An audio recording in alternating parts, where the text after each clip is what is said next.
Welcome to Metaphysical Life Support, a place to learn about the subtle and profound effects of metaphysics in our lives. This show is about exploration tools and the people who live in awareness, supporting and inspiring us all to live with and from our source, empowering ourselves to manifest consciously, and encouraging us to have compassion and a sense of humor about being human. Our guest today is Kymm Nelsen. Kymm is the co-founder and co-chair of the Portland chapter of Conscious Capitalism. Her life purpose and work is to help uplift humanity through business, teaching, and coaching. Kymm, a doctoral student researching leader consciousness, has been an entrepreneur for over 20 years at Great Life Training and now coaches and consults at Being First Strategic Advisors to the C-Suite for over 40 years. Welcome, Kymm. Thank you. Audience, we just finished our first Conscious Capitalism episode, and Kymm left on a really powerful thought about the conflict between the humanity and the profit margin. So could you jump into that? Yeah. We've been operating for the last 50 years under the idea, it's called shareholder primacy, that the most important thing and the only task, the true task and purpose of business, is to make money for shareholders. And if a business isn't directing as much profit as they can to their shareholders, then they are literally violating their legal requirements, their legal fiduciary requirements. Well, what's happened over the last probably, I'd say 20 years, is that shifted because people began to recognize the impact of that. Have you ever worked for somebody who was just squeezing every bit of, what do they call, you can't get any more juice out of the beet or something? Right.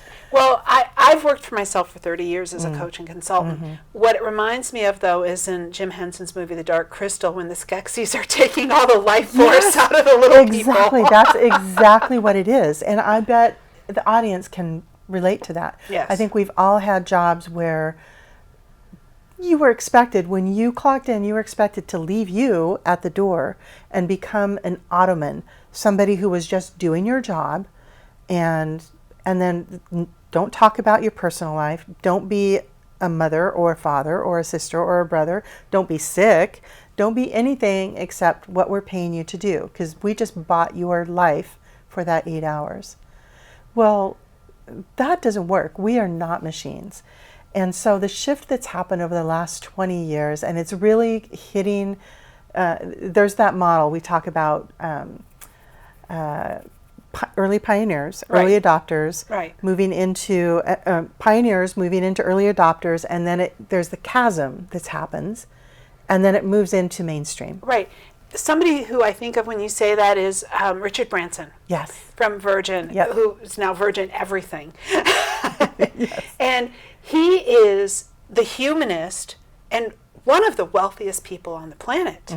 And one of the happiest, and one of the happiest people. I mean, he has Mariah Carey at his island with his mom for dinner. I mean, he lives well, but he's super wealthy, and all of his people are happy. I have a friend who works in the airlines, and she went to work for Virgin because they treat their people well. Right. And then they have longevity, and all those problems that corporations deal with about the human factor disappear when you treat human beings well. Yeah. And so the shift that's happening is coming to a cusp right now. It's called stakeholder capitalism, just in the generic. I operate in the world of conscious capitalism, which is a movement that's supporting and bringing and helping people to embrace stakeholder capitalism.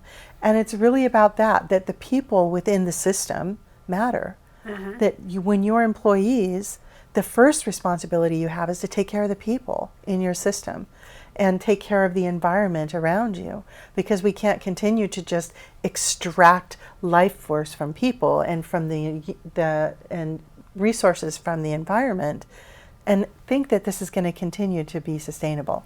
We've already seen what's happened. We've seen what's happened to our environment. We've seen the detrimental effects to human beings. And as you were saying in our last interview, people are disconnected. They aren't bringing their best selves to their work and their jobs, and it's because there's no purpose.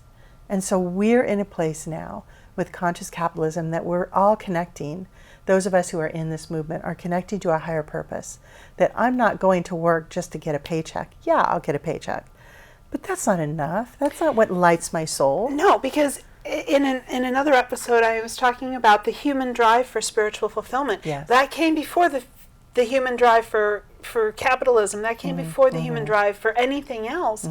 And if you take a look at the dysfunction that we're seeing in some of our religious organizations, where they're pitting themselves against each other, or certain groups of people are made right or wrong, and this political influence that religious organizations are having, and sort of this unhealthiness in our society, I think a lot of that's been driven by, if there's no community and humanity and fulfillment at work, then there's another imbalanced way that we try to satisfy some part of ourselves as a human being.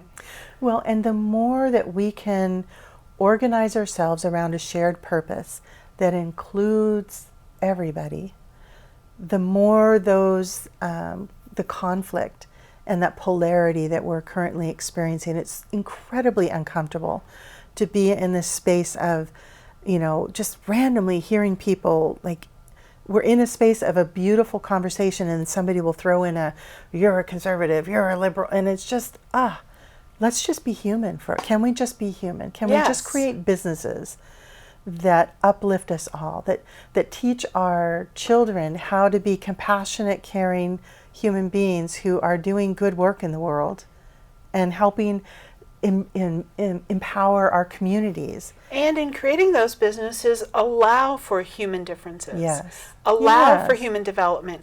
Allow that, some people work better at different hours, some people work better from home. And we need the creatives, we need the woos, we need the futurists, and we need the analyzers, and we need these people. And this movement toward humanizing the workplace, away from that desperate sort of pushing human beings to, as you were saying, not be human. We see the grace in that, and I'm so excited to hear more about what conscious capitalism is doing. I know that I think most of the major metropolitan areas have communities. Yeah, we have chapters in most major cities in the U.S. There are regional chapters around the planet. Brazil is booming with conscious capitalism. They've just completed their own research around businesses that are following these principles. We have a set of a data set for U.S. companies that have been following these principles for more than 20 years. And if the audience is interested, they can go to firmsoфendearment.com. So it's FIRMS. Yeah, firms, like firms, a like firm. The company. Yep. Firms of endearment, as in holding you close to my heart. Yeah. Yep. Okay, .com. Yep, okay. There's all the data's published there. They've been monitoring companies that operate from these principles for more than 20 years, and they outperform the S&P 500 by astronomical amounts. Right? And so there's no question. There's absolutely no question. I don't think the challenge is in the numbers, quite frankly. The challenge is in what it takes inside. The challenge is what it takes as a human being to be willing to look in the mirror. Because we were talking earlier, it's so much easier. Can't I just bounce a spreadsheet and go home? Or can't you just do what I'm told? Can't I just do what I'm told? Why do I have to think so hard? Yeah. Why are you so thin-skinned that I can't just treat you terribly and you just accept it? And why do I have to question the assumptions I was brought up with? Right. And you know what? We are in a time of awakening, and we're seeing it evidenced in every domain. In the research I've done, the research I've read, you and I are both, love psychology.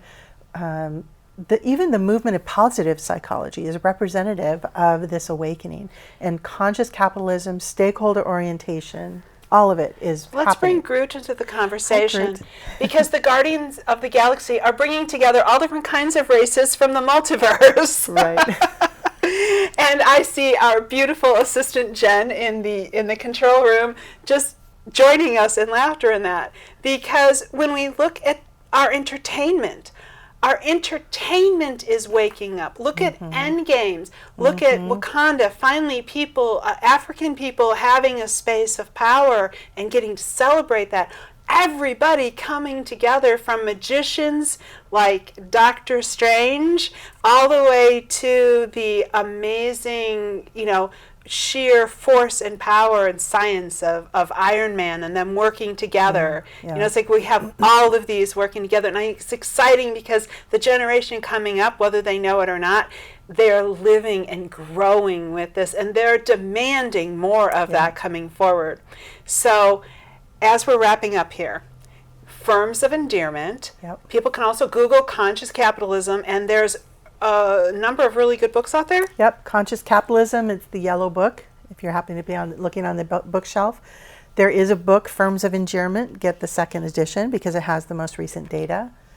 And gosh, there's a whole library of books. I can't even tell you the number of them. So I know here in Portland you have conferences and you have meetings and trainings. I have been to some of these trainings, and I'm really excited about the upcoming conference because it gives me a chance to be around other people who are like-minded. And you made a really good point earlier, and we're going to wrap up on this point. You were talking about people coming in where they're able or ready. Yeah. You can enter this space wherever you feel comfortable. All we want you to do is start taking action. So if you feel more comfortable looking at culture and thinking about how you want to be, like even as a consumer, I go to a business, if I see the business isn't treating their people right, I'm not shy. I will call for a manager and I'll say, hey, are you aware that this is happening? Not in a mean or not a grumpy way, but just as an accountability. This is my community too. So it's okay to make waves as long as you do it with consciousness. Do it with love. Do it with love. Do it with care. Yeah. I thank you so much, Yeah. Kymm, with your beautiful sacred heart of love shining right there, reminding us all that we can be both profitable and human and humane. Absolutely. Thank you. Thank you, Kymm, for joining us today. Remember, you guys out there in the audience, to like, share, and comment, and look for our other episodes so we can bring more awesome people and metaphysical ideas for living well. I'm Naomi Eklund, and thank you, our audience, for joining us here today on Metaphysical Life Support. Our purpose is to provide thoughtful and practical ways to explore the metaphysical reality of your life, to see where life starts on this most powerful journey toward manifesting the strength of our soul on this earth.